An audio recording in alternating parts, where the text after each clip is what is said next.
Hola, ¿cómo están? Bienvenidas, bienvenidos a un nuevo Barlovento en su, más que función, su formato podcast, o sea, puro audio, radio, ¿ah? O su formato audiovisual que está en más de alguna parte, más de alguna plataforma. Las izquierdas de Chile están divididas, ¿lo van a hacer nuevamente? Lo van a hacer, quiere decir, van a continuar estándolo, más divididas que un pan batido, por decir cualquier tontera. O como lo digan en Santiago, porque tenemos panelistas que residen en Santiago y o son de Santiago, dígalo como marraqueta, como batido o como francés, según si es del sur. Además, Aníbal está en el sur en este momento, Aníbal Vivaceta. El otro tema, la salud de Chile en la UCI, ya viene el desarrollo de este programa de El Barlovento, lo que el viento no se llevó, pero ni con el mejor abogado del mundo.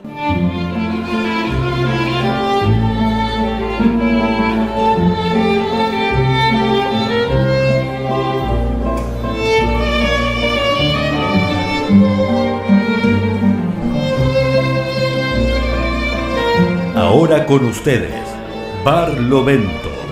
Conversamos de lo que el viento no se llevó.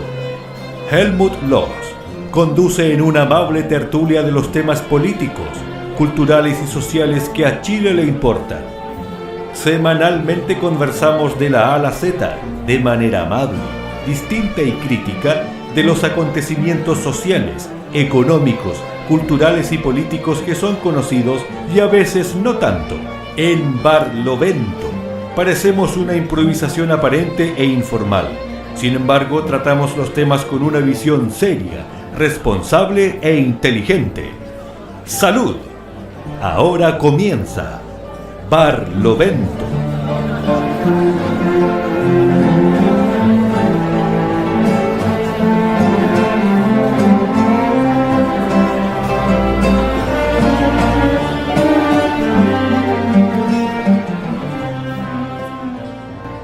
Listo. Junto a nuestro media partner Trole.cl, emprendimiento nacido en Valparaíso, plataforma multimedios con diversos contenidos sobre diversos temas, temáticas y en diversos formatos. Y junto a Fundación Chile Ciudadano, con sus cuentas de YouTube y Facebook, ahí estamos como plataforma y en formato audiovisual, digamos. Y también saludamos a Radio Voces de Araucaria.cl y Radio Nuevos Vientos.cl, la primera físicamente en Santiago, la segunda físicamente en la región de Valparaíso, que retransmiten este programa. Ya pues, llega el momento de dar la bienvenida a nuestros panelistas. Tenemos a Bernardo Astudillo, bienvenido profesor, nuestro datero, como se autodenomina. Él siempre nos tiene un dato interesante que aporta al contexto histórico, político, sociopolítico, etcétera, etcétera, sobre todo desde la historia, porque él es profesor de historia. Tenemos a Aníbal Vivaceta, nuestro reciente incorporación, como diríamos en lenguaje futbolístico, ¿cierto? Y que está en el sur, por eso se ve con un precioso fondo silvestre, qué sé yo, maravilloso, natural, 100%, maravilloso. Bienvenido Aníbal, hombre de la salud, de la academia, en el sentido que es académico, es docente a nivel universitario, y bueno, hombre de la acción social. Y damos la bienvenida hoy día a alguien que se incorpora, quien se incorpora, que es Juan Carlos Ibáñez, profesor de Educación General Básica y de Historia y Geografía. Un desencantado, me contó un pajarito Juan Carlos, pero que está igual que muchos de nosotros, tal vez todos nosotros, igual nomás dándole. A propósito de que 3 por lo menos de los 6 participantes en el conjunto de los panelistas, Juan Carlos, somos guanderinos, porteños de guanderinos. Digamos en ese sentido, el aguante guanderino, que es muy representativo del equipo del puerto y del puerto en general, de Valparaíso, con toda su decadencia y su fortaleza, en esa estamos. Entonces, en ese sentido, te damos la bienvenida muy cordialmente. Es bueno saber que tenemos gente tal como nosotros que está tratando de hacer algo, porque Chile termine de cambiar, o mejor dicho, vuelva a tomar el camino al cambio, que alguna vez pareció tener, y digamos, aportar con un programa que pretende ser pensante, pero también debatiente, también analítico, pero en ningún caso demasiado elevado. O sea, de hecho, para eso está este viejo pelado de barbón que soy yo, que como hombre de medios siempre va a pensar en el público. Entonces vamos a ir, y a lo mejor a partir de hoy día, según me dijo nuestro creador, nuestro padre, nuestro productor, Mauricio Velázquez Briceño, va a haber que hacer algún tipo de desempeño desde mi rol y función. Así que, bienvenido, Juan Carlos. Queremos escuchar tu voz un poquito, ¿eh? Yo me definiría más bien como un gran soñador todavía, ¿eh? Yo todavía tengo el Ya. sueño de la creación de un mundo mejor, de un nuevo ser humano, de que podemos evolucionar, crecer y mejorar en todos los ámbitos. Yo creo que el desafío está ahí y eso es lo maravilloso, ¿ya? Y qué O lindo que está sea, el desafío, sí, aparte que ¿ya? fíjate, Que Aníbal nos y permite yo, crecer todos los días. claro, fíjate lo que son las cosas. Esto es maravilloso, diríamos yo le llamaría virtuoso, para no usar una palabra más mística ni tampoco religiosa, porque no es el punto. Tenemos que respetar todas las posiciones de los panelistas, del público, de los que nos siguen, etcétera, etcétera. Pero en el panel en general, o sea, los que están y los que van rotando y qué sé yo, qué sé cómo, qué sé cuánto, hay dos profesores, Bernardo y tú, y habemos dos docentes, Aníbal y yo. Uso el término docente porque ustedes saben que no es lo mismo, no somos pedagogos, pero sí somos docentes. Pero los cuatro presentes hoy día formamos parte de la gente que cree en que la educación es, como decía Pedro Aguirre Cerda, a propósito de la comuna en que trabaja Juan Carlos, según me contó el pajarito del caso, gobernar es educar. Entonces, seguimos convencidos de esos valores. Lo que le hace falta al pueblo de Chile es volver a educarse, reeducarse. Así que, dicho eso, vamos a los temas. Vamos a los temas, que están bastante, como se diría en buen chileno, bastante cototos. Vamos con el primero. Las izquierdas de Chile divididas. ¿Lo van a hacer nuevamente? ¿Van a continuar estando así divididas? ¿Van a ir en listas separadas? Porque esa es la idea de nuestro guionista de turno. ¿Cuál es el contexto? Quienes conciben similares modelos de sociedad no logran acordar mínimos comunes y, llevados por sus líderes, por determinados integrantes, para ser más precisos, siguen caminos que, aunque dicen que van para ese mismo lado, son distantes, son peligrosos, presentan incertidumbres importantes que se niegan a reconocer estos que van tirando el carro, ¿no? Pues creen que es importante correr el riesgo, según dicen. O sea, electoralismo versus, no sé, idealismo.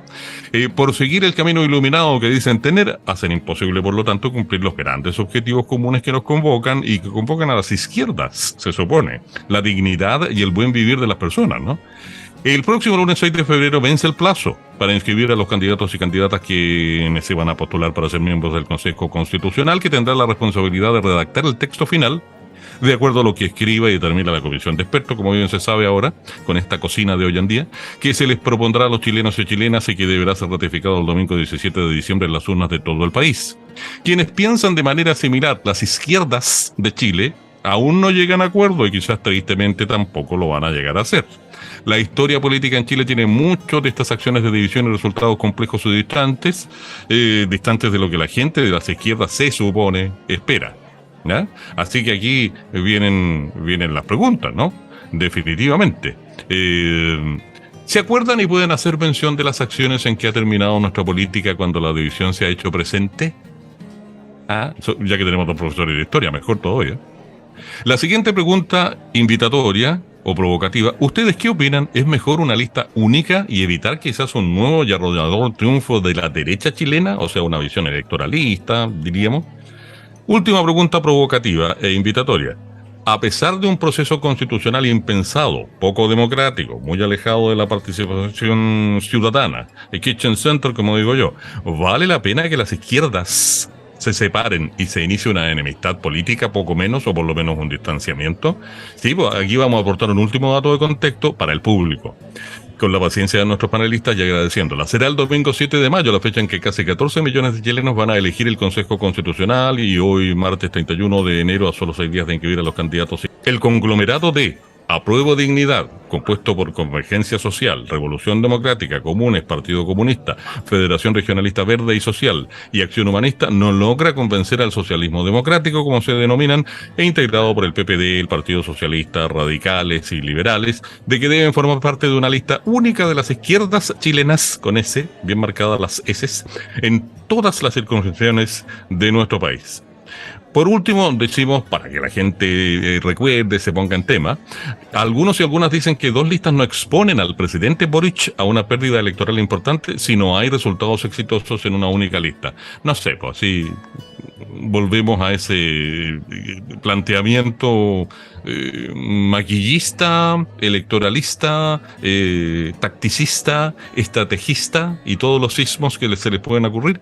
Ya, lanzo las cartas. Digamos que partimos con Bernardo Aníbal para que se vaya calentando motores, Juan Carlos, se vaya enterando de la dinámica del programa, ¿cierto? Por lógico, si le estamos dando la bienvenida recién. Don Aníbal, diga nomás. No, paso y le cedo a Bernardo porque yo ya aviso que en mi intervención no voy a recordar aquellos momentos en que la izquierda o lo que se llama izquierda se dividió, sino que voy a hablar de los momentos en que se unió a la fuerza. Así que prefiero que parta además Bernardo desde la historia. ¿Ya? Ok, vale.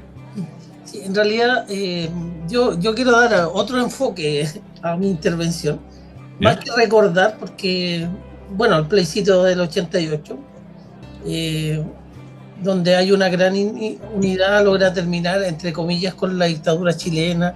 Hay muchos momentos en que demuestran que la unidad del centro político más la izquierda logra revertir los resultados electorales. Creo que el principal síntoma de los desastres que pueden ocurrir cuando ello no sucede es justamente el último plebiscito que vivimos el 5 de septiembre, que fue con resultados desastrosos, ¿no? Y son desastrosos porque nos mantienen en un modelo que pudo haber cambiado a lo menos en parte, que es nefasto para la mayoría de la población chilena.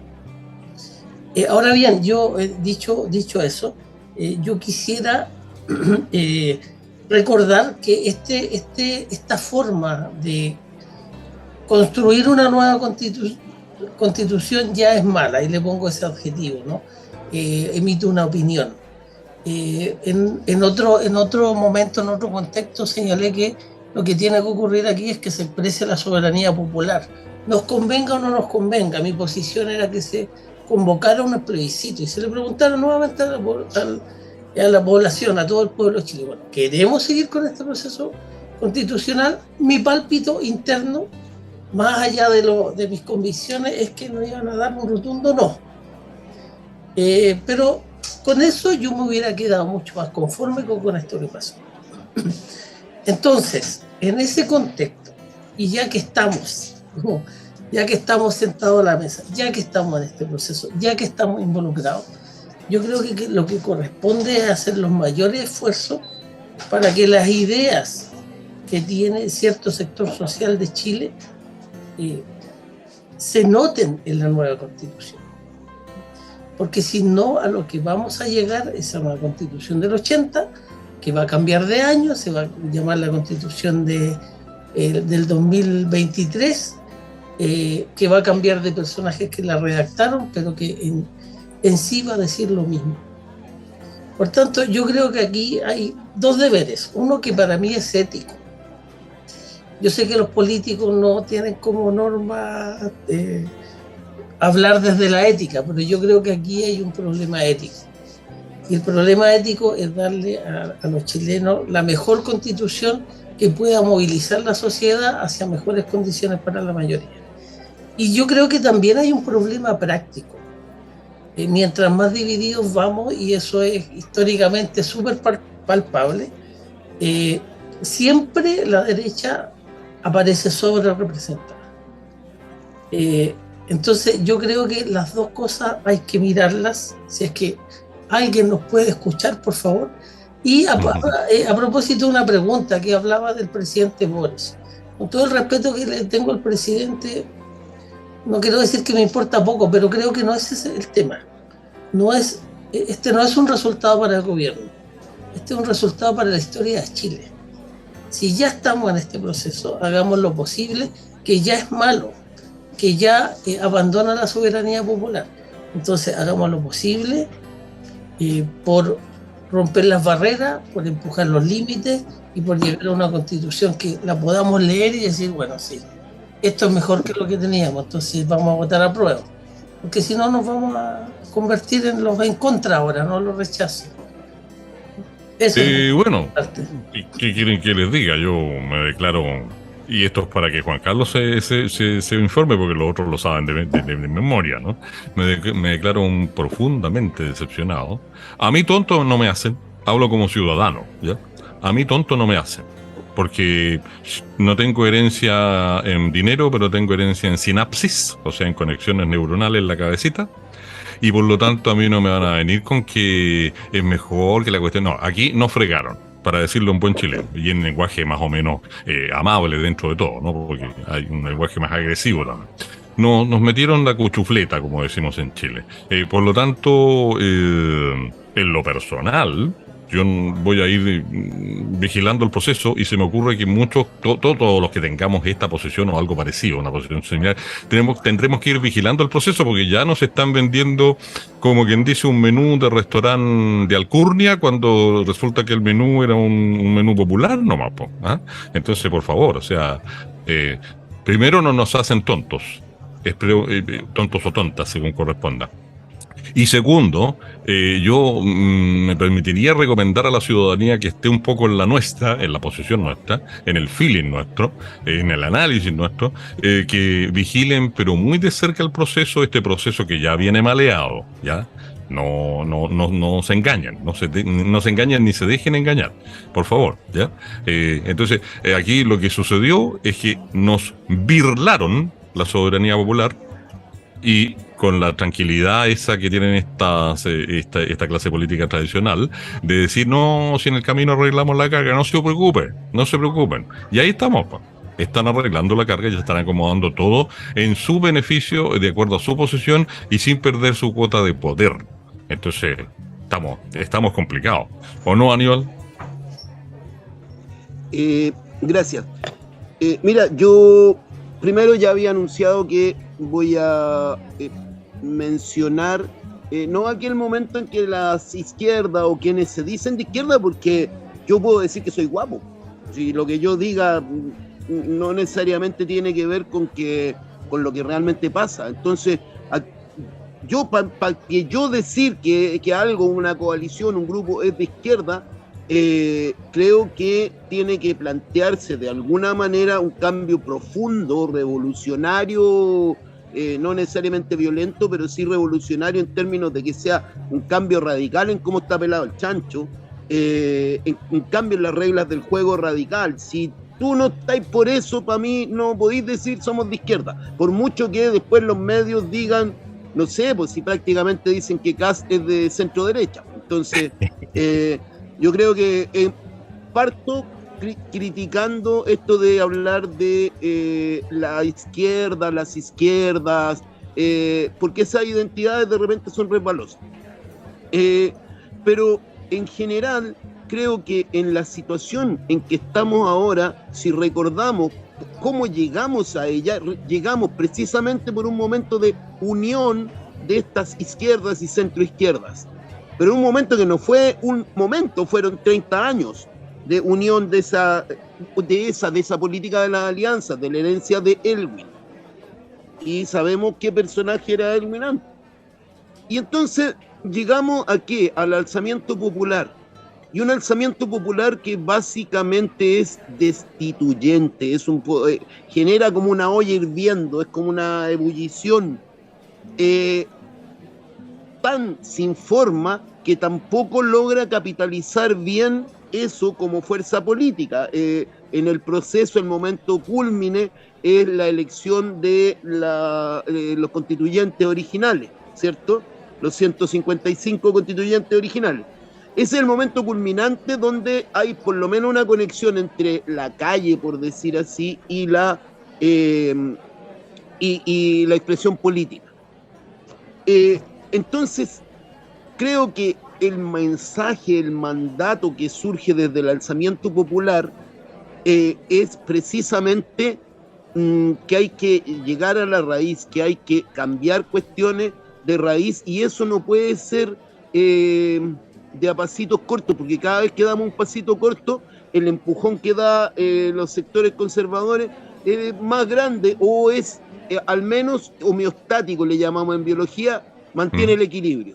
Se perturba un poco, pero mantiene el equilibrio y vuelve a estar ahí flotando, como estas cosas que flotan, que todos sabemos que flotan cuando la gente no es muy higiénica. Entonces, yo creo que es el momento de decir, no, pues ya basta. basta, no, córtenla. Cuando salimos a la calle, yo además hablo desde una experiencia personal. A 3 días de comenzado oficialmente el alzamiento, nosotros teníamos ya con mis estudiantes un centro de atención a víctimas de represión. Atendimos más de 100 casos de tortura y de lesiones graves, y trabajamos directamente con el INDH, con clínicas jurídicas de la universidad. Me tocó ser testigo de cómo la gente puso el cuerpo, mandando un mensaje sin gran forma política, pero que era: queremos que esta cuestión cambie, está mal pelado el chancho. Y eso tiene una parte constituyente y tiene una parte de gobierno. En la parte de gobierno, el gobierno está sumamente al debe, porque creo que el cálculo, y lo dije en otro podcast antes, el cálculo original de Boric fue decir: o quedo bien con la calle o quedo bien con el Parlamento donde tengo minoría. ¿Qué conocían ellos? El Parlamento, ahí sabían moverse, no en la calle. No era un presidente que viniera desde un movimiento popular, venía más bien de una extracción de élite. Y entonces se quedan en esa pichanga parlamentaria tratando de empatar, sabiendo o no sabiendo, no dándose cuenta que la derecha siempre en esa pichanga termina metiéndote goles, que termina abusando de su poder, y en eso entonces, en lo que es gobernar para tener mejores condiciones de vida para la gente y no gobernar para el Parlamento y la economía, estamos al debe.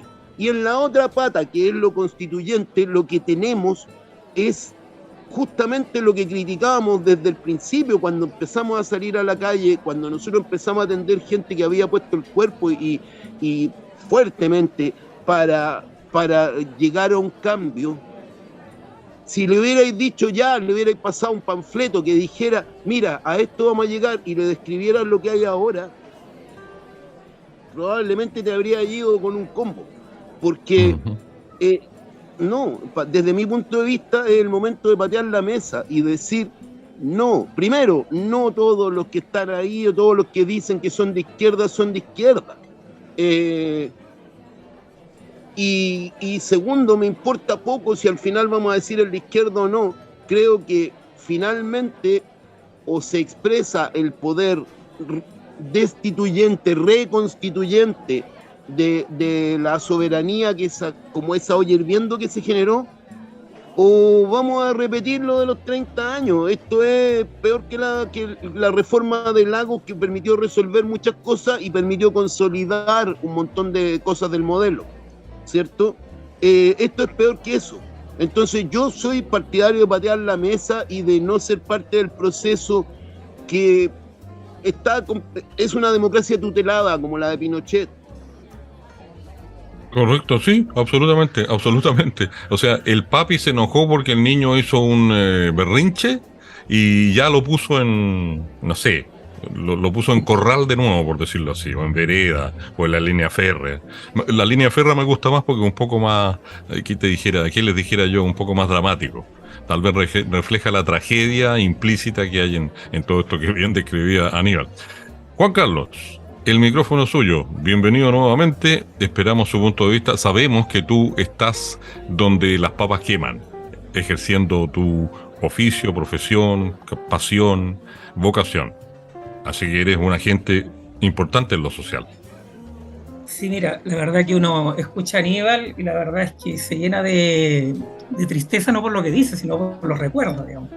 Vivimos momentos de gran ilusión, sentíamos que los sueños se hacían más cercanos, que por fin los podíamos tocar, que estaban ahí al alcance de nuestras manos, de transformar por todo eso que habíamos deseado desde pequeño, ¿verdad? Desde jóvenes, idealistas, desde los tiempos en que luchábamos contra la dictadura y veíamos que estaba por fin esa posibilidad. Y bueno, la derecha hizo su trabajo, lo hizo muy bien, trabajó muy bien, y la realidad hoy día es distinta. Yo creo que la política tiene que ver también con la capacidad de interpretar la realidad, más allá si nos duele o no nos duele, ¿ya? Porque si no sabemos interpretarla en el momento, nos va a doler más después en el futuro. Entonces, recogiendo las palabras de Aníbal y acogiendo ese lindo sueño que tuvimos, yo creo que hoy día el camino es distinto. Yo creo que el camino es la unidad. ¿ya? No significa ser menos revolucionario, no significa ser amarillo, no significa querer menos cambios. Yo creo que los ideales, los principios, los valores, el propósito, el gran ideal de la vida, eso permanece estable, eso no cambia, eso no se transforma. Ya queremos una sociedad más justa, más libre, más democrática, más participativa, queremos seres humanos solidarios, generosos, amigables, queremos una sociedad mejor, sin tanta pobreza, sin tanta miseria, sin tantos sufrimientos, una sociedad que no sea tan inhóspita. Eso no cambia. Pero creo que en ocasiones, si la realidad, si los tiempos nos dicen que el país, la gente, las creencias, el mundo cambia, nuestra tarea, nuestro deber es también cambiar. No significa no ser consecuente, significa que en la vida a veces hay que tener también la capacidad de adaptarse a las nuevas condiciones. Habla de habilidades de adaptación, habla de la capacidad de ser flexible y adaptarse a los nuevos cambios. Yo creo que si hay que cambiar la estrategia, hay que cambiar la metodología, hay que cambiar la forma de acceder a ese gran sueño, hay que hacerlo.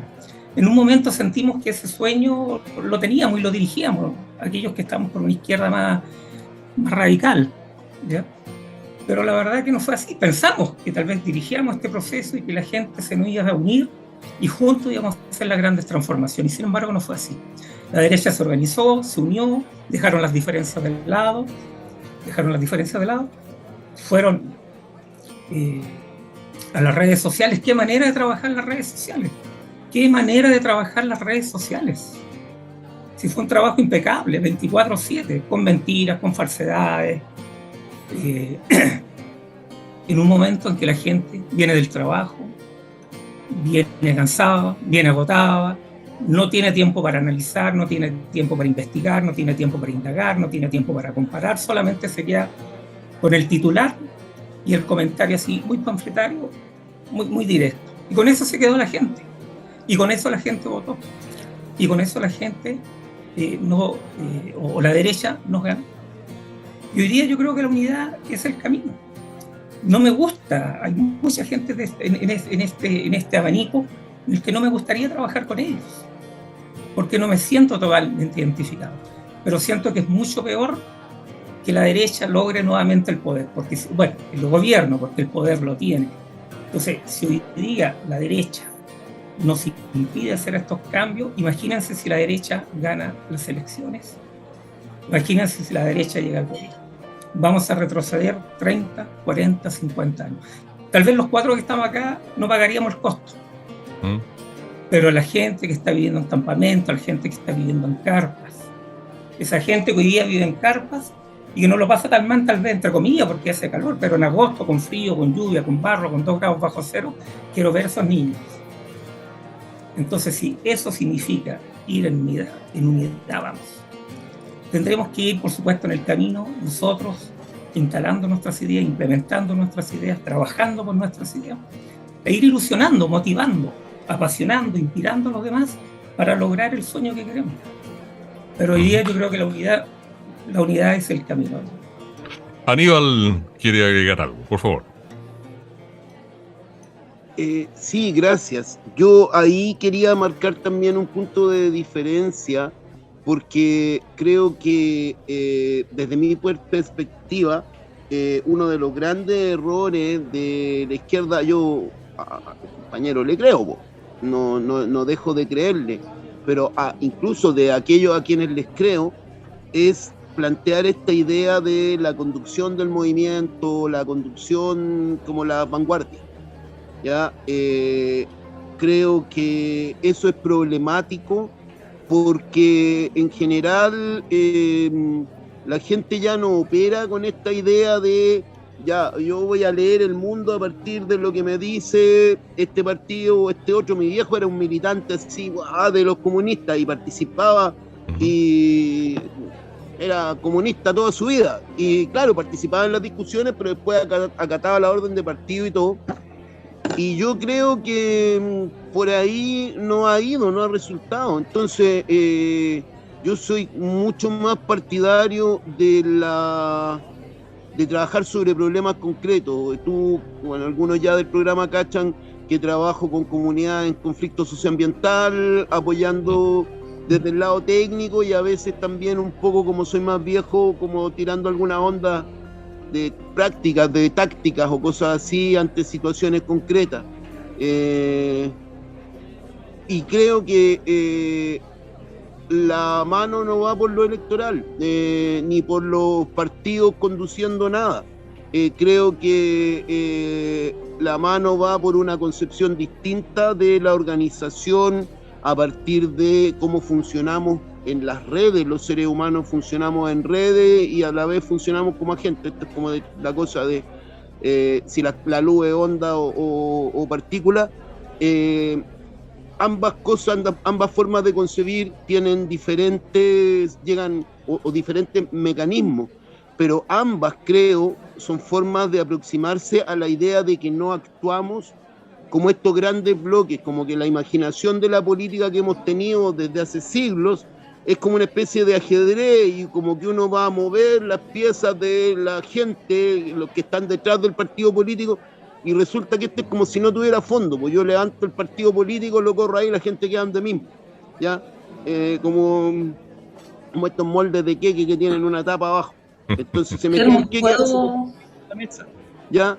Entonces yo tengo la impresión de que en este momento la pega para cualquiera que quiera impulsar estos cambios y todo, tiene que ver con estar en los territorios, estar con la gente que vive y en las problemáticas, y desde ahí, honestamente, construir no para conducir, sino que empezar a descubrir cómo vivimos, cómo nos organizamos, cómo vamos resolviendo, y desde ahí, desde ese entramado, generar movimiento popular. Bernardo, sí quería intervenir. Solo dos intervenciones. Yo estoy de acuerdo con algunas cosas que plantea cada uno. Yo estoy absolutamente de acuerdo con la idea de unidad, de la unidad más amplia posible. Sin eso estamos fritos. O sea, me imagino que todos conocen el dicho divide y reinarás, que la derecha le encanta, ¿no? Y lo hace muy bien además. Ahora bien, yo lo que no estoy de acuerdo es con las estrategias. Yo creo que haber llegado a este proceso constitucional de la forma como lo estamos haciendo es nefasto. O sea, yo no sé a quién se le ocurrió, perdonen si es que lo está escuchando, pero a quién se le ocurrió llegar a esto. Yo creo que había un momento anterior, no sé si podamos hoy día ya detenerlo, pero había un momento anterior en que había que decir que no, con todos los costos políticos que eso significaba. Yo preferiría demorarme otros 30 años y esperar otro momento constituyente o destituyente, como ustedes quieran, que entrar en este proceso en el que estamos hoy día.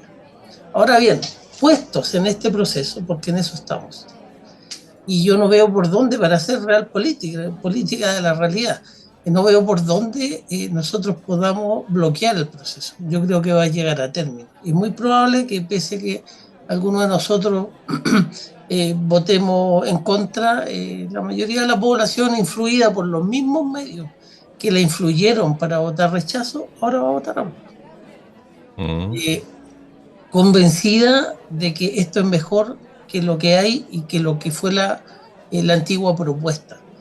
Yo creo que hay que ponerse en el plano de lo de hoy día, ¿no? En eso sí estoy de acuerdo. Bueno, ¿qué hacemos ahora en este momento político y social?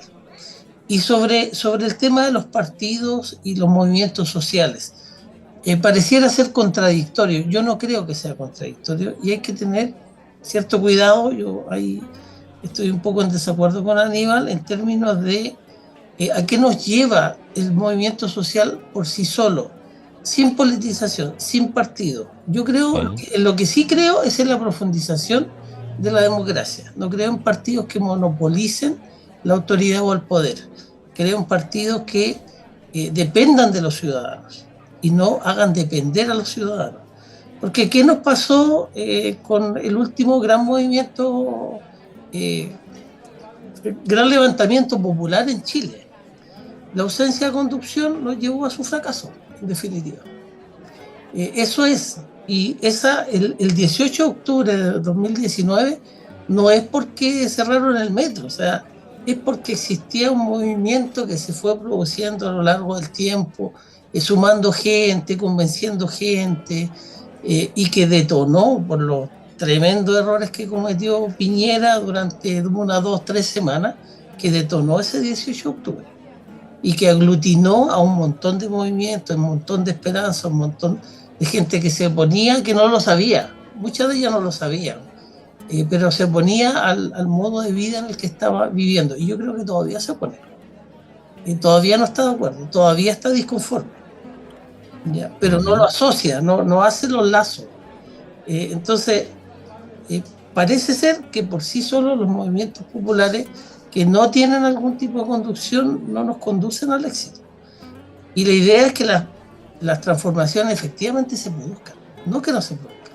Oye, en cambio los que tienen demasiada conducción, para decirlo de una manera amable, pero no por eso menos irónica, implícitamente irónica, no se llevan a lo siguiente. Yo los voy a invitar así muy chilenamente, ¿eh? Pelemos, cabros, pelemos. ¿A quién se le ocurrió? ¿Cómo funciona? ¿Cómo opera en la cabeza del operador u operadora del caso esta premisa de que si vamos separados es más bueno para Boric? Lo voy a decir en el lenguaje más popular posible porque para la gente estamos trabajando y haciendo este trabajo que es por vocación, nadie nos paga nada. Y ojalá así siga siendo, porque esa es la idea. Pero es un trabajo, o sea, nosotros preparamos el programa. Por lo tanto, creo que vale la pena pegarle una analizadita, dijo el Guaso, a esa mentalidad que, o sea, ¿de dónde salió? Por favor, yo me lo pregunto así. ¿De qué cabeza salió? ¿Cómo es posible que hayan hayan generado ese constructo que dice, hoy si vamos separados, Boric se salva, salvemos a Boric? ¿Qué onda? O sea, no tiene nada que ver con el fondo del asunto, creo yo. Ahí tiro la piedrecita y el que quiera la toma, por favor. Levante el dedo nomás. Yo quiero decir primero dos cosas. Según yo, no fue la falta de conducción lo que llevó a que el alzamiento popular no se materializara de otra forma, fue la falta de organización. Creo que ahí hay una confusión en los partidos en general, que piensan que estar organizado es tener ellos la conducción o algún tipo de conducción o algún tipo de lineamiento. Y al respecto les cuento una anécdota. Ustedes saben, fui seremi de salud un tiempo y me tocó estar con Guastavino. Y tuvimos una crisis porque al viejo se le ocurrió, en realidad estábamos haciendo una campaña de condones y el viejo salió en las teles diciendo que no podía hacer, que él me iba a impedir hacer la cuestión, y agarró para el ministro, que era el Pedro García, y también me desautorizó en público, poniendo en riesgo $8 millones que ponían las Naciones Unidas, que pasaban por hacer difusión de condones. Ninguno de los dos sabía que estábamos que habíamos recibido $8 millones para eso, y que Naciones Unidas miraba con atención que en una región el jefe de una región y un ministro de salud estuvieran impidiendo hacer lo que había comprometido el propio Estado de Chile. Pasaron vergüenza los dos, porque logramos revertir esta tontera y en un momento Guastavino, el ejemplo de lo que ustedes están diciendo, de conducción, además de flotabilidad, de todo lo que uno pueda poner de un político de la historia. Sí, avesado. Y resulta que Guastavino me dice de repente que toda esta gente de los movimientos eran unos peleles, porque finalmente aquí la cuestión que se requiere son los partidos y aquí no hay partidos y qué sé yo, y como que ya ustedes son de una generación que perdía. Y tuvimos una reunión con la gente de organizaciones de VIH-Sida. Y al viejo se lo comieron con zapatos. Se lo comieron completo, tuvo que salir a desmentir, a decirle a la prensa que él estaba equivocado, que en realidad era un gran usuario de condones, que toda su vida con todas las mujeres había usado condones, después la cagaba en la casa. Todo esto es verídico. Y con la tía Nora, si yo además le decía tío a Guastavino antes.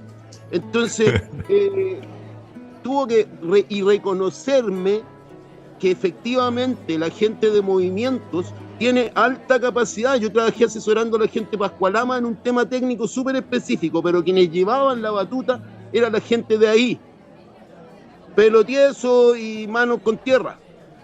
Y esa gente organizada tenía conducción política y toda la cuestión.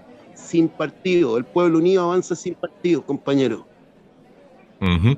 Oye, no puedo evitar ponerme musical por un instante. Voy a semi-parafrasear al gran Jorge González.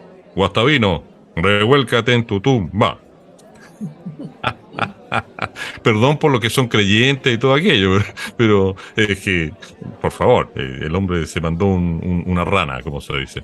Claro, es que era un problema generacional. Convengamos que era un problema generacional, porque la concepción de una persona que tenía la edad de Guastavino en aquel tiempo y era de la generación que era, versus la generación de Aníbal, más la formación en salud, ¿cierto? La formación científica, que no tiene nada que ver con prejuicios que van y que vienen y que suben y que bajan. Pero interesante la anécdota, se agradece. Por cierto, Juan Carlos, aquí nosotros contamos anécdotas, al tiro voy contigo, Bernardo, siempre la onda de darle la bienvenida cordial, apapacharlo, digamos, acogerlo. Se pueden contar anécdotas personales, no hay ningún problema, ninguno.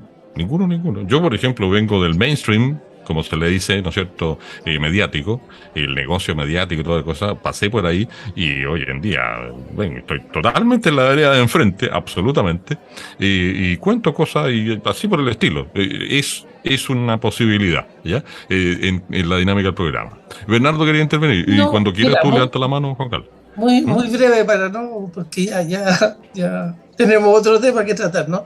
Que es igual de importante. Sí. Sí, queda un poco de tiempo. No, en todo caso, yo no estoy en la dinámica movimiento social o partido. Yo creo que no es esa, no tenemos que ponernos a pelear entre nosotros. Y yo creo que los dos son igual de válidos. ¿Ya? Yo estoy en la dinámica de generar más democracia, generar más diálogo, generar más conversación, para generar conducciones políticas que sean comunes, ¿no? Y que no solo se fijen en mi problemita chiquitito, ¿no?, sino que se fijen en lo que está por arriba y en los cambios que hay que lograr entre todos. Porque si no, nos vamos a terminar peleando entre nosotros.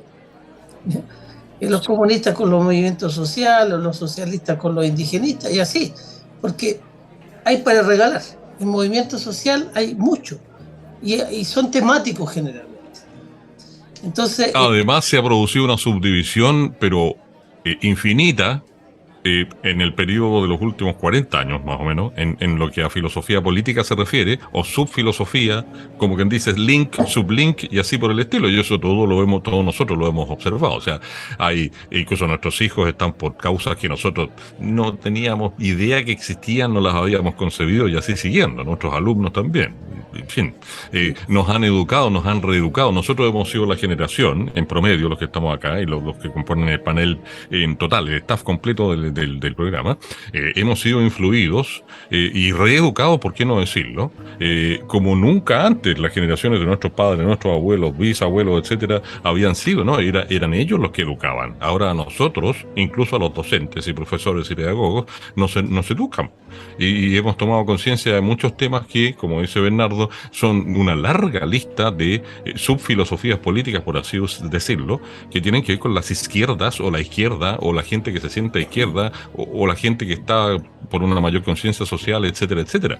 No, o sea, el estallido social fue la expresión de eso, de una especie de, no sé cómo decirlo, como cuando el queque se sube, no tengo idea, no cocino mucho que digamos, pero cuando, no sé, cuando la leche se sube, ya, dejémoslo ahí, en el típico ejemplo, cuando la leche se sube porque no la fuimos, en el antiguo ejemplo, que ahora ya no se hace eso, entonces, y eso tenía que ver con todo este proceso de crecimiento y un científico diría tal vez es como cuando se produce una, ayúdame Aníbal, cuando las células se subdividen y todo aquello.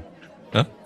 Una mitosis, dices tú. Es una mitosis, muchas gracias. Una mitosis impresionante y progresiva. Entonces, y eso yo soy un convencido como ciudadano, yo soy un convencido de que la clase política tradicional no cacha. No entiende. Como dice Mayol, Alberto, no entienden nada. No entienden nada. Por lo menos esa es mi posición. Juan Carlos, ¿cómo, para ir cerrando este tema, ojalá? Me encanta la idea de Aníbal de trabajar con las organizaciones sociales, sin duda. Hay que trabajar desde los territorios y con los colectivos, si no esto se pierde. Estamos absolutamente claros, digamos.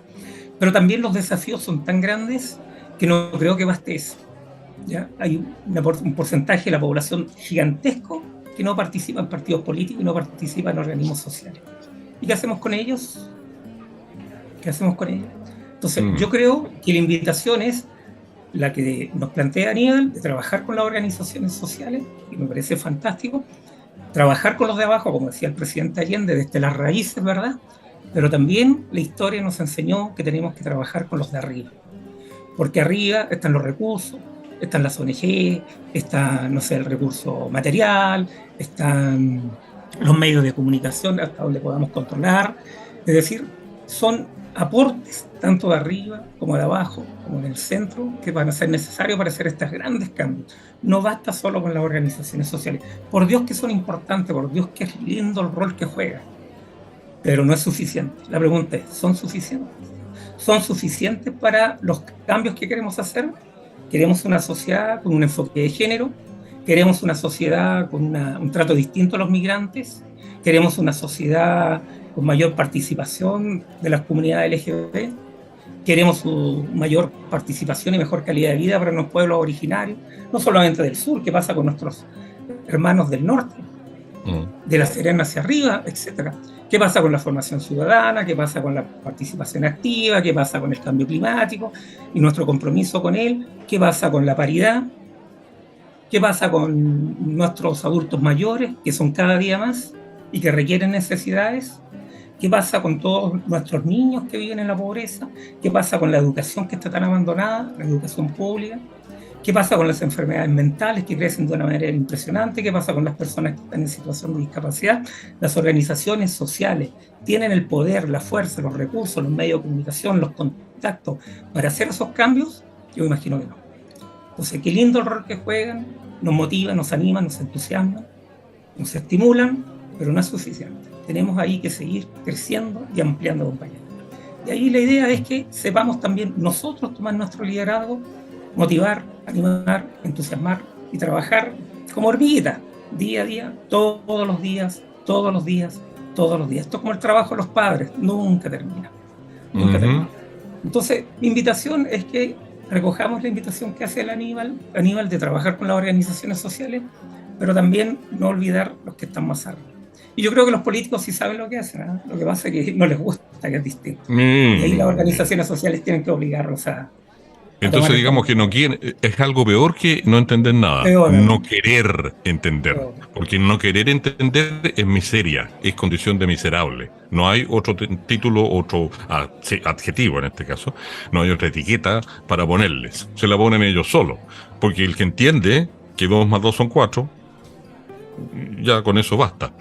A lo mejor lo que nos deja esta conversa, particularmente con los aportes de Aníbal y de Juan Carlos, es que habrá que trabajar fuertemente, mucho más fuertemente que antes, en la formación de líderes sociales.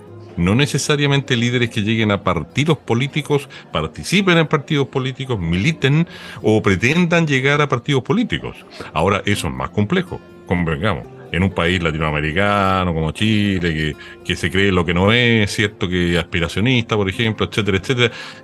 Doble, triple, cuádruple, infinitamente más complejo y más difícil como desafío, porque tenemos que formar líderes con conciencia. Tenemos que formar, por así decirlo, Clotarios Blest, para poner un ejemplo a la pasada, ya que yo tengo una pinta más o menos así. La pinta física no. Claro, o sea, Clotario Blest, hasta donde yo entiendo, nunca militó, ¿ya? Por lo tanto, fue un auténtico líder social, po. El tipo estaba por su gente, por su causa, por valores que trascendían la etiqueta verde, amarilla, roja, azul, celeste, lo que fuera. Es dura el desafío, ¿ah? Por supuesto, como siempre, Juan Carlos, te vuelvo a decir para que te sientas acogido y sintonizado con la onda del programa, típico que terminamos de tratar este tema y queda la sensación de que, chuta, va a haber que volver a tratarlo. Por algo, la bajada, como dicen los periodistas, o el subtítulo, comillas, del programa, es Barlovento. Lo que el viento no se llevó. Eso se los podemos asegurar. Ya, vamos a una pausa.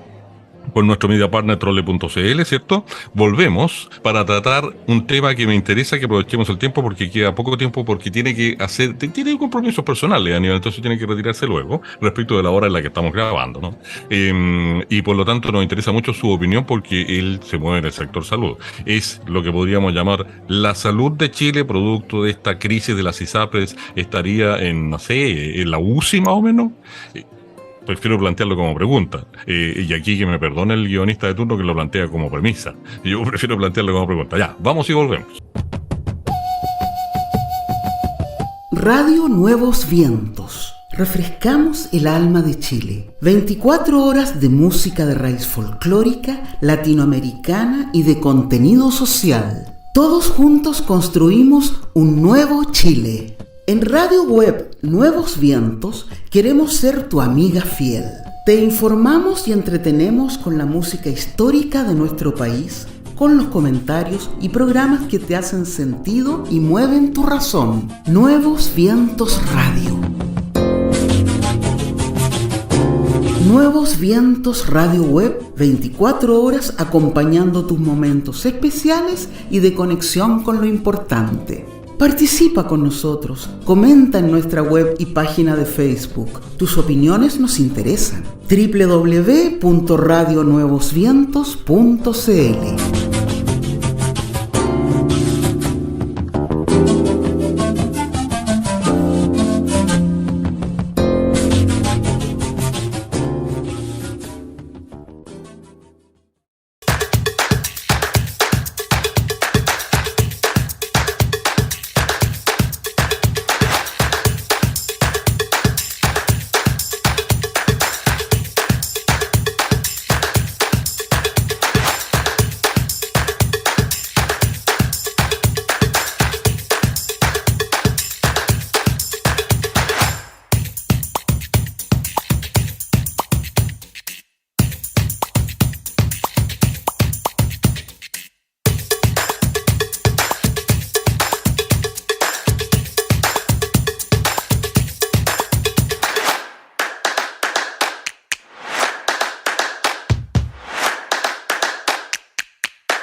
Estamos de vuelta junto a Trole.cl, junto a Fundación Chile Ciudadano, junto a Radio Voces de Araucaria y Radio Nuevos Vientos, con nuestro Barlovento. Segundo tema. Aquí vamos a leerlo rápidamente para recordarle a quienes nos escuchan, nos siguen, nos ven y nos escuchan, etcétera. ¿Estará la salud en Chile en la UCI? Claro, porque este viernes la Asociación de ISAPRES, el viernes respecto del martes 31, o sea, a fines de enero, dejémoslo en eso, del 2023, congeló su participación en la mesa de diálogo que está sosteniendo el gobierno en torno al tema tras criticar la falta de medidas concretas frente a la crisis que atraviesan.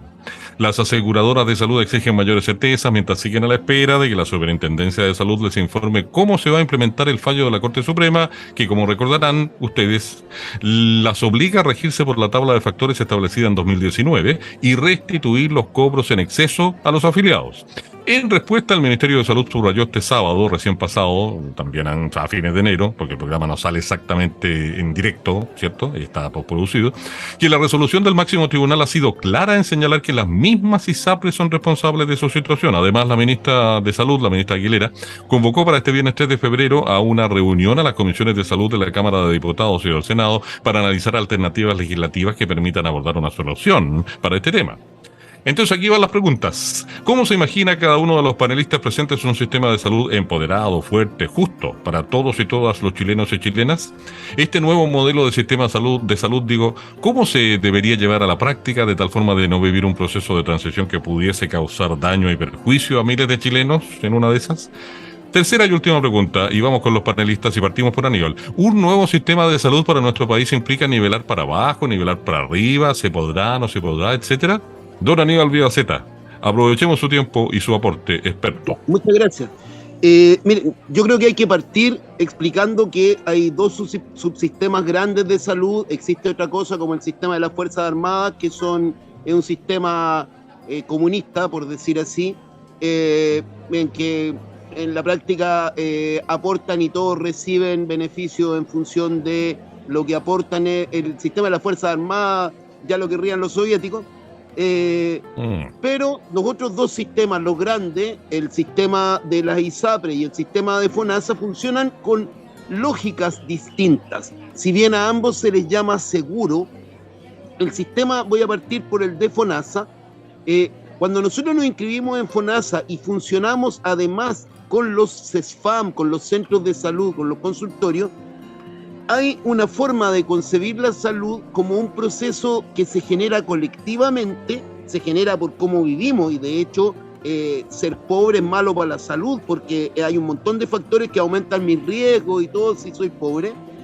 y hay una concepción del conjunto de la población, tanto porque se hacen acciones para prevenir, acciones de educación, acciones de actividad física, ahora cada vez más, y también porque cuando se aplican intervenciones de salud, lo que se intenta es hacer aquellas cosas que están probadas en su efectividad y que van a tener un resultado en el conjunto de la población lo más beneficioso posible.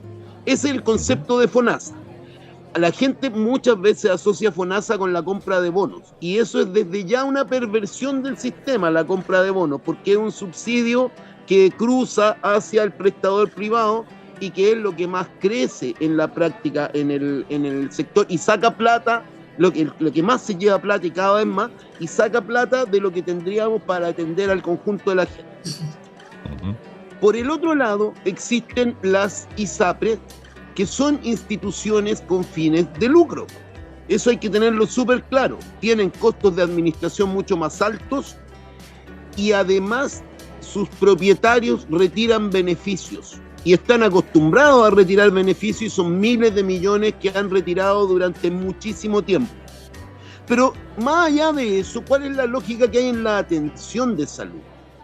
A la ISAPRE le interesa que tú gastes el mínimo y al prestador privado le interesa que tú gastes el máximo.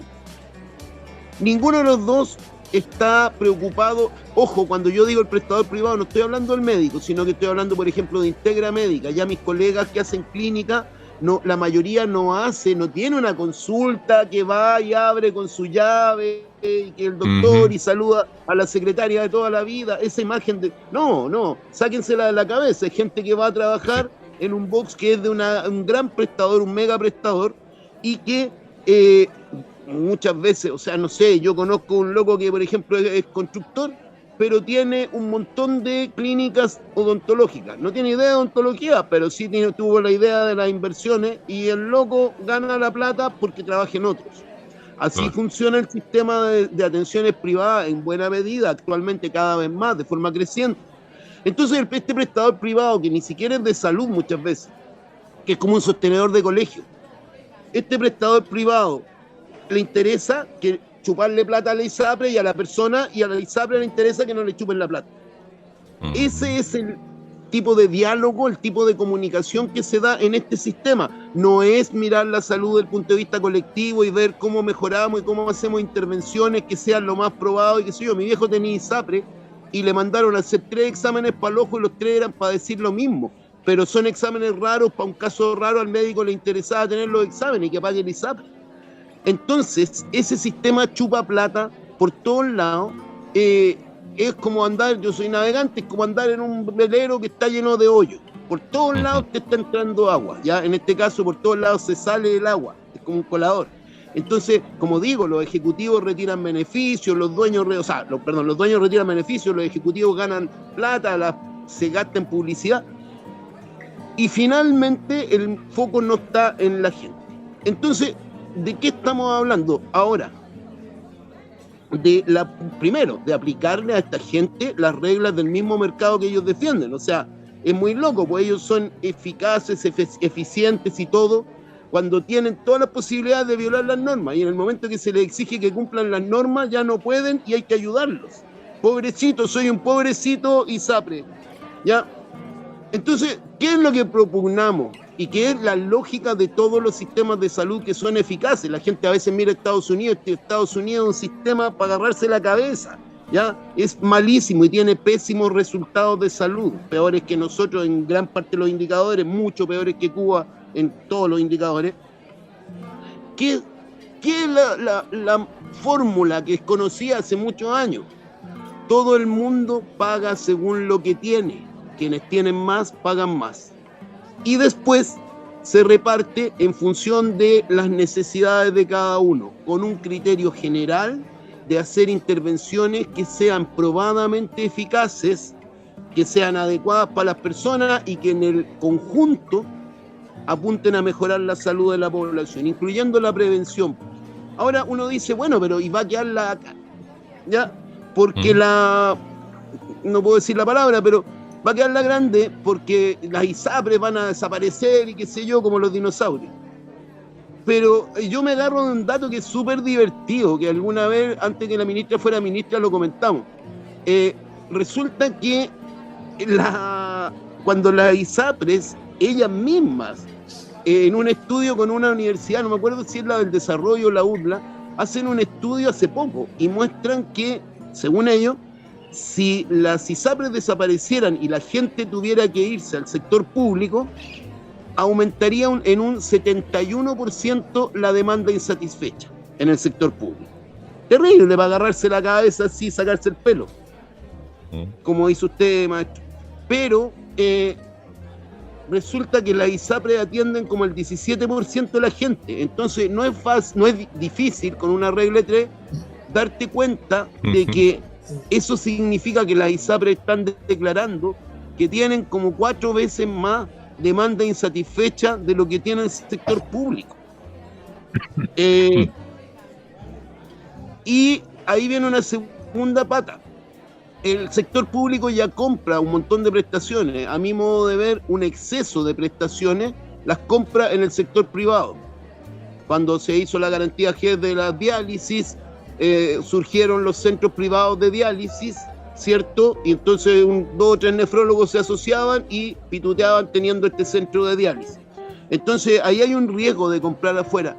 Pero en todo caso, si se acabaran las ISAPRES, si se cayera todo eso, los prestadores no se acaban. Las ISAPRES siempre te cuentan el cuento de que no va a haber quien atienda a la gente. No, si va a haber quien atienda a la gente, hay que ver cómo lo financias, porque va a haber que tener traspasos. Pero resulta que si la gente pagaba en ISAPRES y se van a ir a un sistema que es más eficiente, porque el sistema público es mucho más eficiente, peso a peso, cuando gasta un peso el sistema público, tiene mejores resultados que cuando lo gasta el sector privado en salud.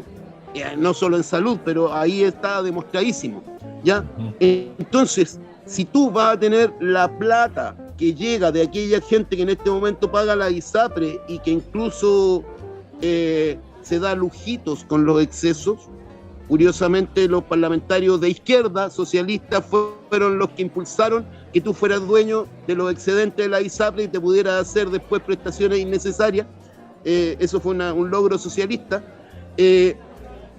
Pero si tú a toda esa gente que se da esos lujitos y que tiene unas cotizaciones altas, muy altas, la tienes cotizando en el sector público, tu capacidad de financiar prestaciones es mucho mayor y no va a estar drenando la plata ni de que retiran beneficios los accionistas, ni de que los ejecutivos ganan grandes sueldos, ni que la gente tiene incentivos y hace que la gente se cambie.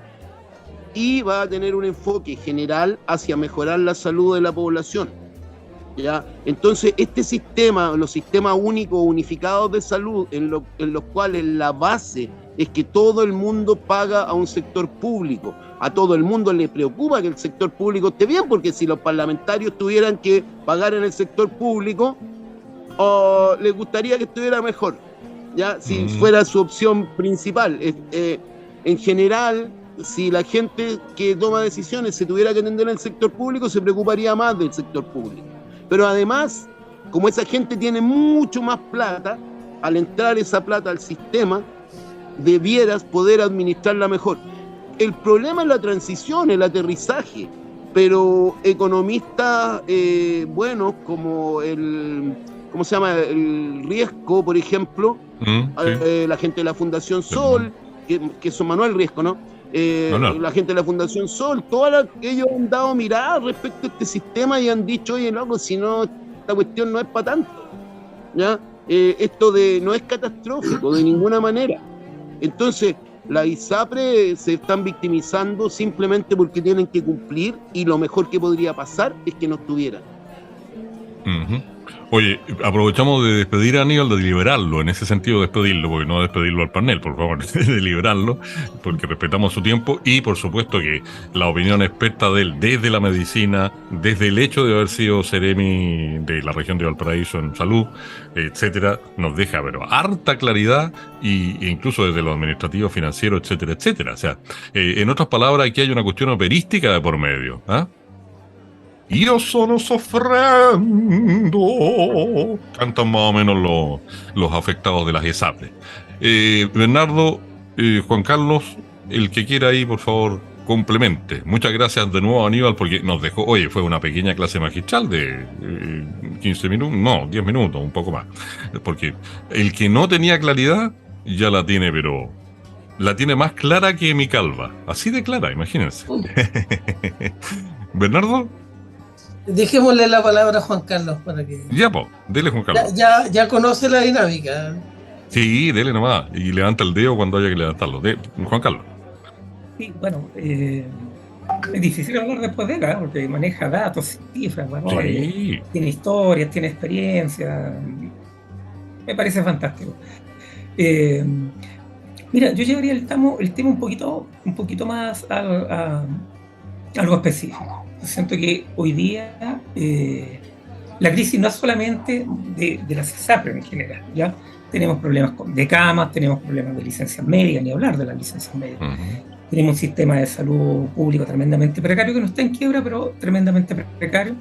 Tenemos ISAPRES que han hecho espectaculares negocios durante mucho tiempo y hoy día, a partir de esta crisis, están ahí a la espera, que es una crisis que se produce porque trabajan desde la ilegalidad.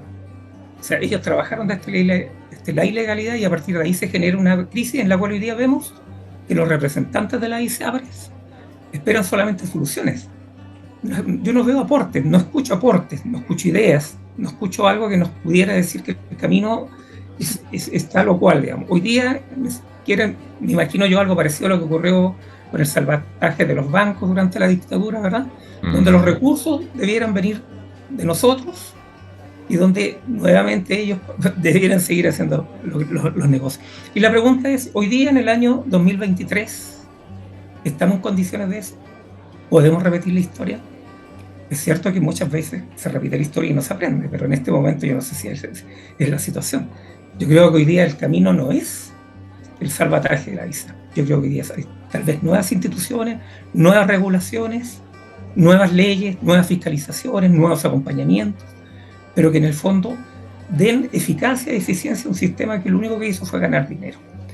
Y a costa, tal vez, de lo peor, que es el sufrimiento y el dolor de la gente. Mira, cuando uno conversa con la gente en el diario vivir, en el cotidiano, con los seres queridos, con las personas cercanas, se da cuenta tal vez que una de las mayores bendiciones es la salud.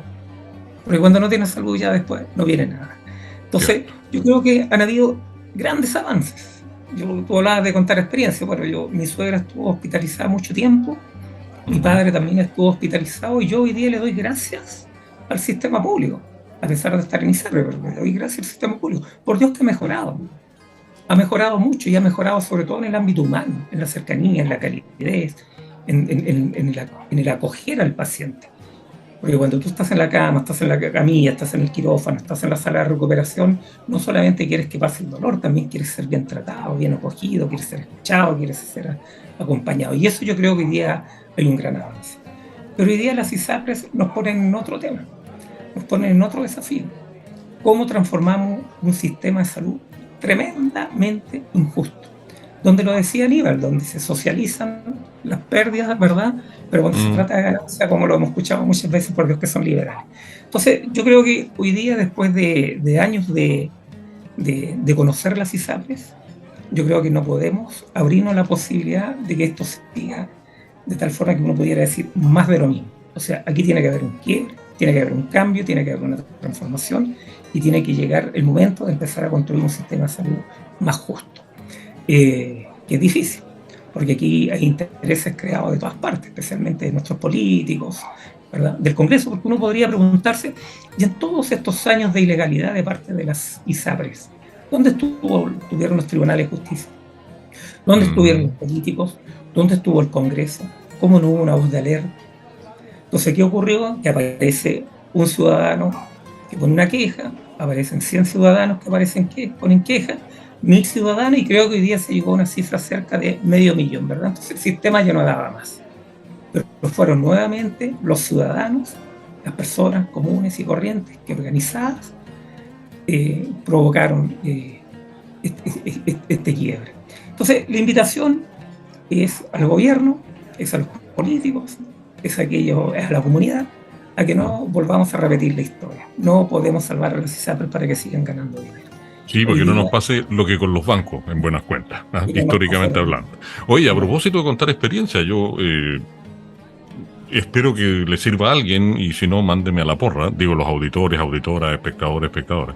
Yo, porfiadamente, tengo 62 años de edad, este año voy a cumplir 63, porfiadamente siempre he estado por convicción ideológica, si ustedes quieren, filosófica, valórica, en FONASA.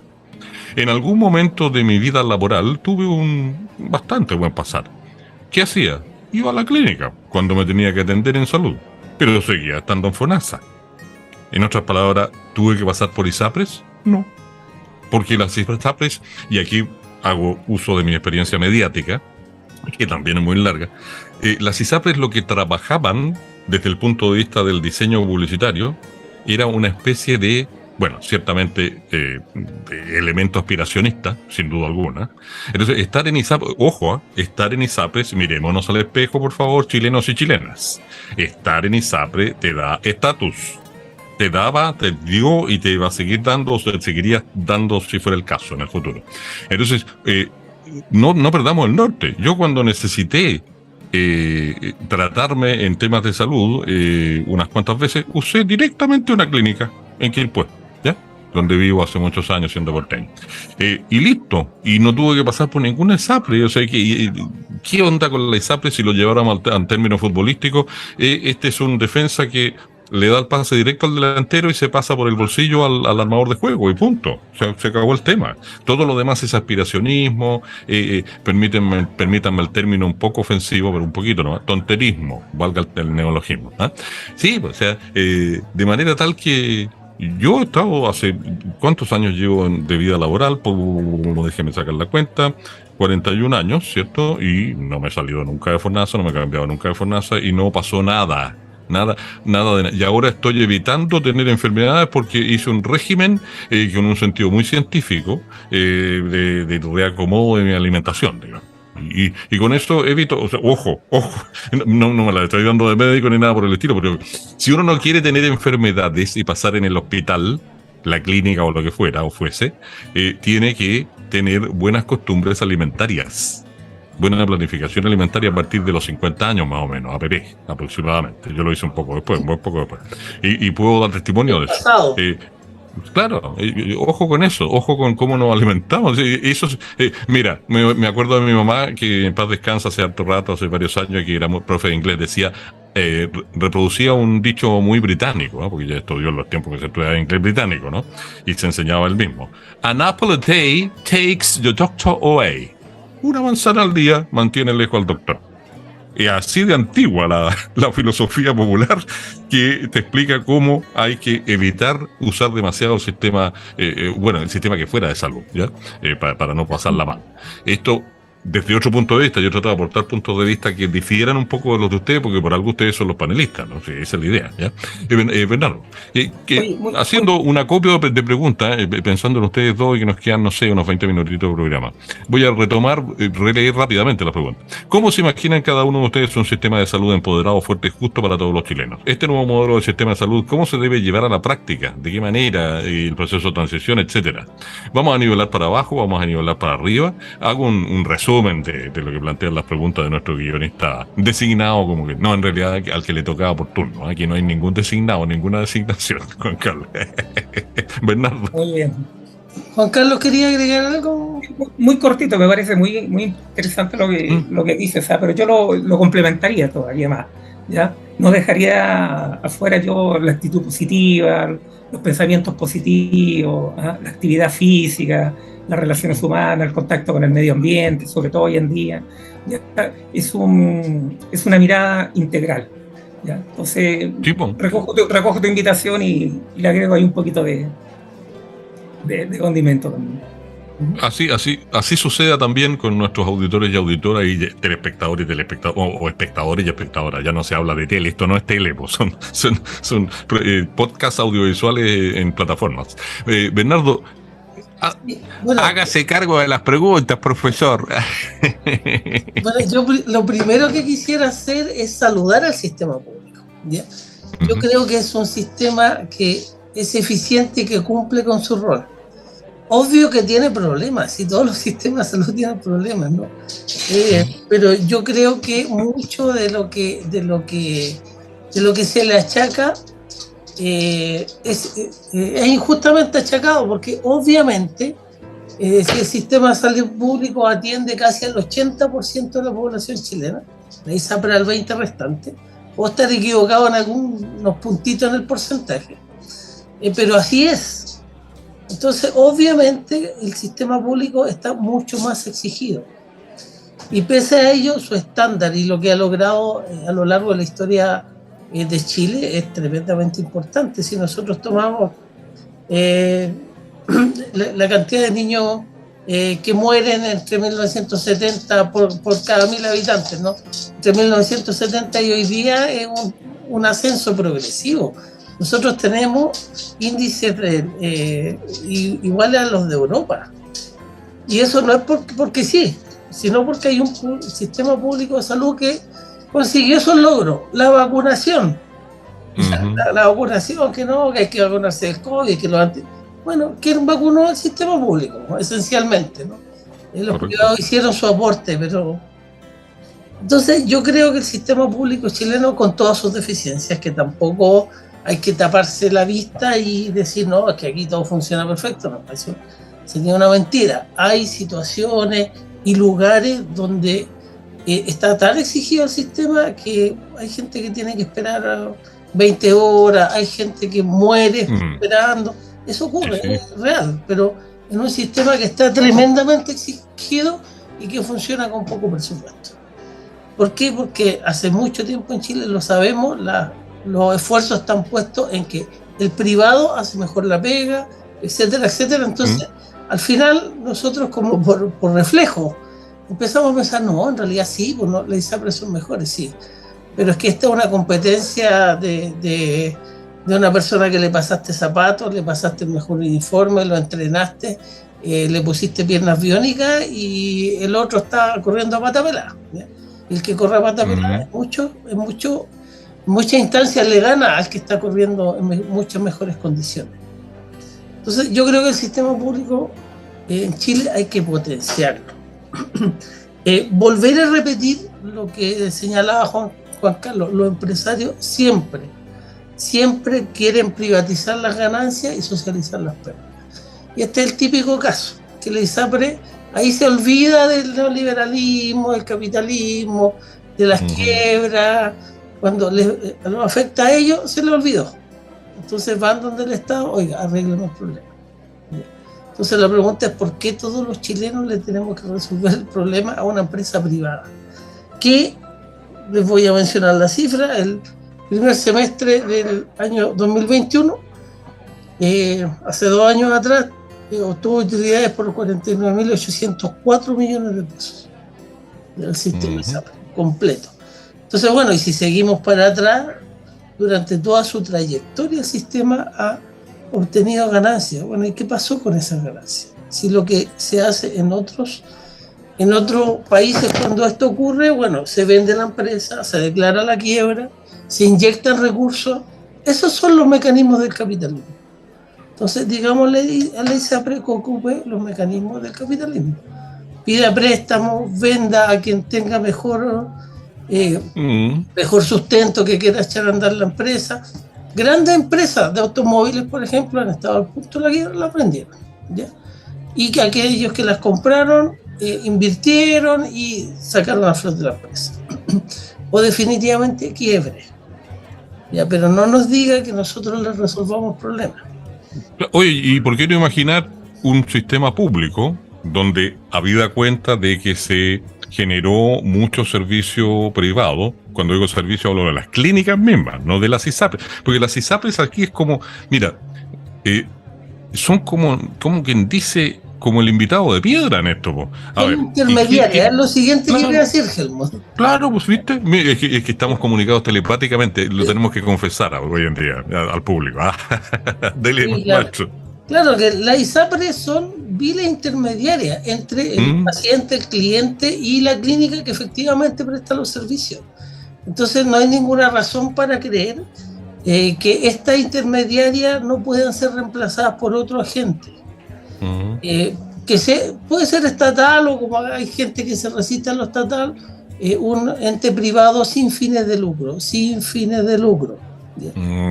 Hay, y eso tiene que entender la mayoría de la población, que hay sectores con los cuales no se puede lucrar. Con la educación no se puede lucrar, con la salud no se puede lucrar. Entonces está bien que la gente gane su sueldo, gane buenos sueldos, los médicos ganen, pero generar lucro, sacar 49.804 millones de pesos en un semestre, no. Eso no puede ocurrir con la salud. En otros ámbitos puede ser, pero en este no debiera ocurrir en el país. Finalmente, para terminar y no alargarnos, porque ya estamos en los tiempos, bueno, yo con la nueva Constitución y ahora también me puse a mirar. Yo siempre comparo con la realidad internacional. Bueno, ¿qué está pasando afuera? ¿Qué pasa? No les voy a poner Cuba, porque algunos de nuestros auditores se pueden empezar a rascar el cuerpo, ¿no? Pero busqué países. Canadá.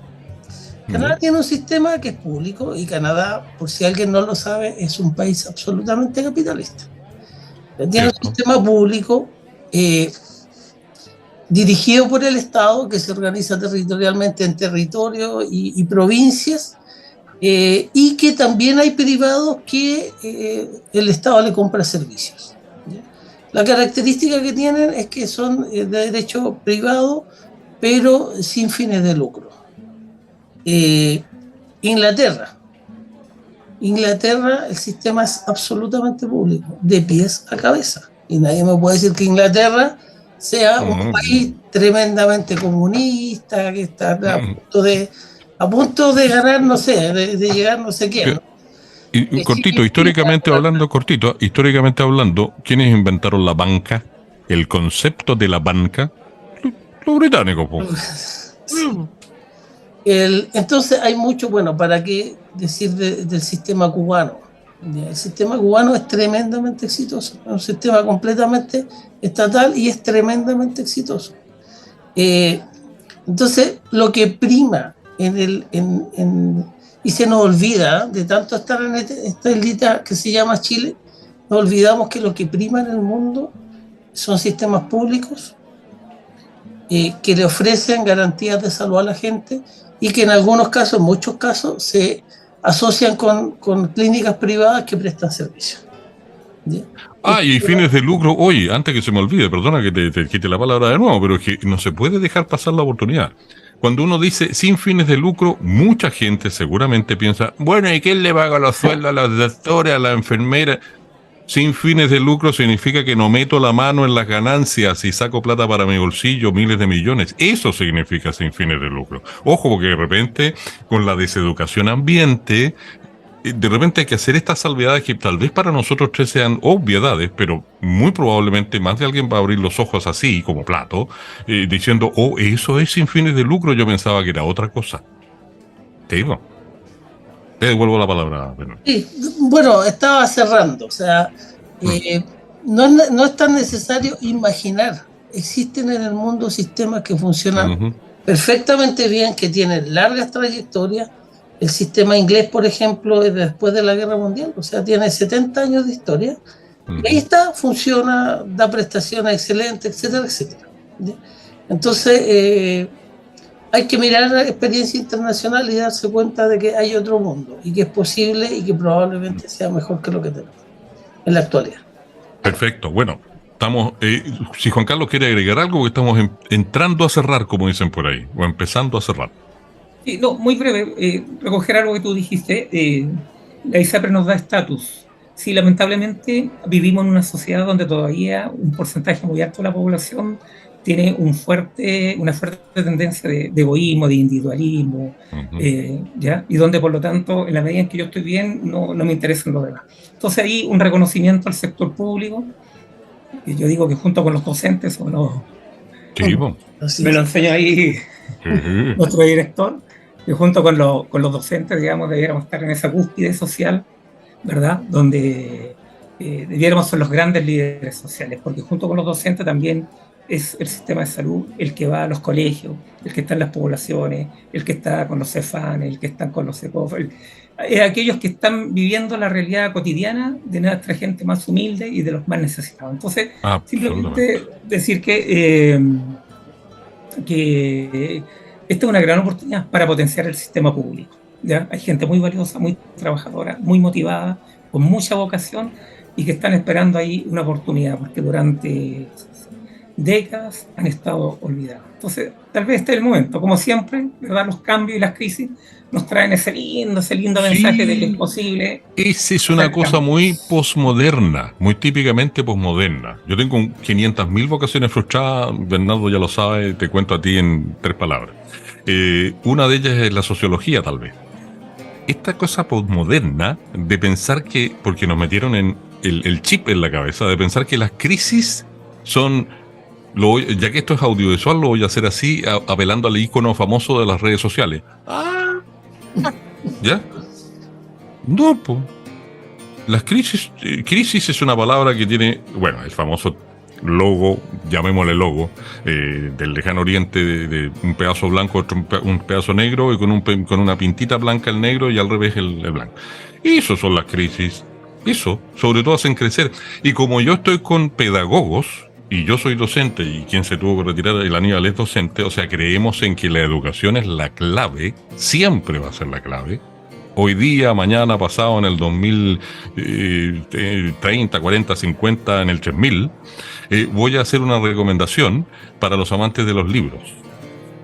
Espero se vea bien ahí, sí. Relatos para amantes, animales literarios, amantes de los libros, de la editorial Alma Clásicos Ilustrados. Aquí tenemos cualquier libro en la casa y tenemos el siguiente sistema con mi mujer. Somos gente vieja ya.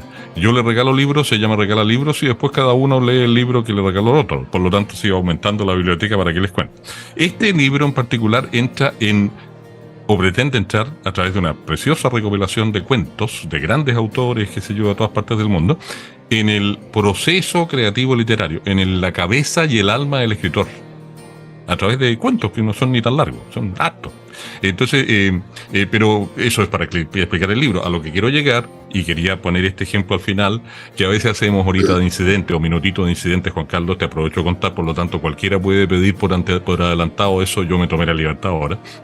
No le avisé a nadie, tengo que decirlo. Pero el tema es que la educación es la clave.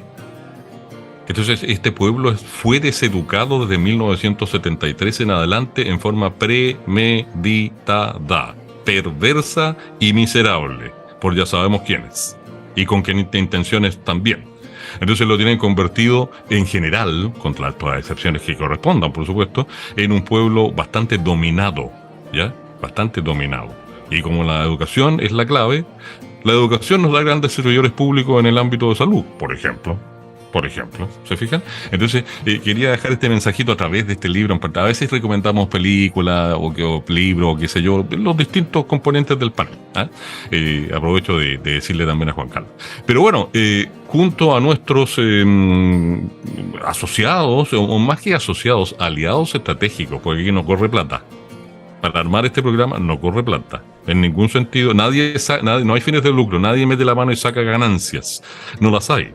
Nuestro media partner Trole.cl, emprendimiento nacido en Valparaíso, que es una plataforma multimedia con gente joven del periodismo, de la arquitectura y qué sé yo, y con un montón de temas diversos en diversos contenidos, por tanto, y digamos en diversos formatos, columnas, podcast, videos, YouTube, Spotify, entrevistas, etcétera, etcétera, junto a Fundación Chile Ciudadano también con su YouTube y su Facebook, que nos sube el programa en formato audiovisual a esas plataformas, junto a Radio Voces de Araucaria y Radio Nuevos Vientos, las 2.cl, por cierto, estuvimos compartiendo un nuevo Parlamento. Nos felicitamos de haber incorporado un nuevo miembro.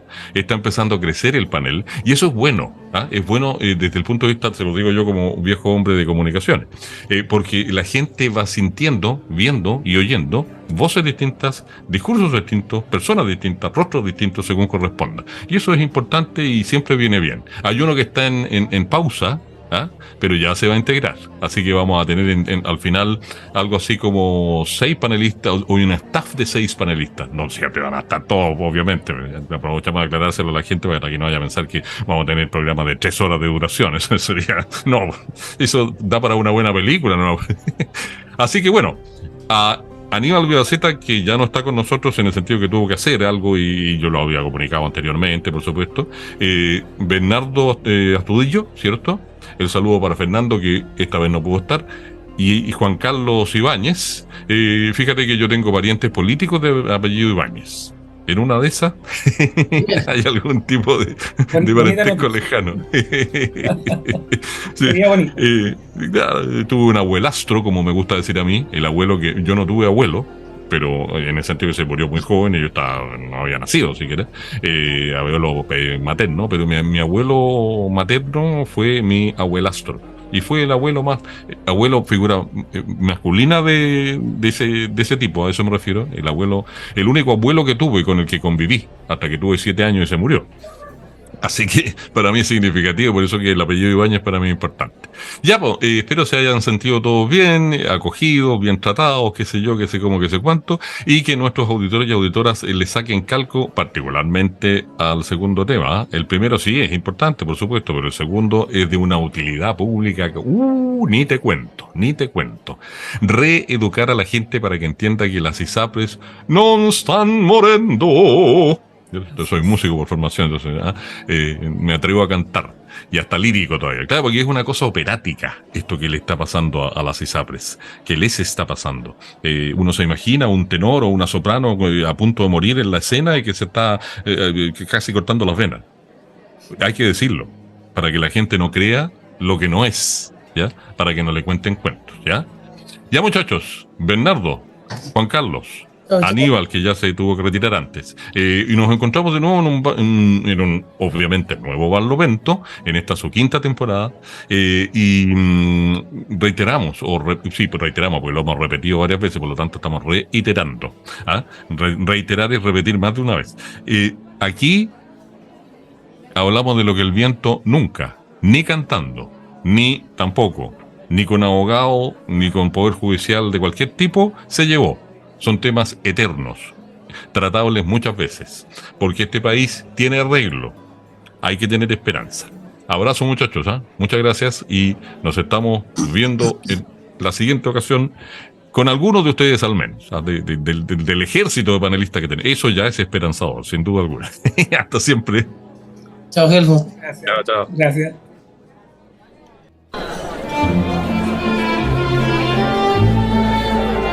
Esto fue Barlovento.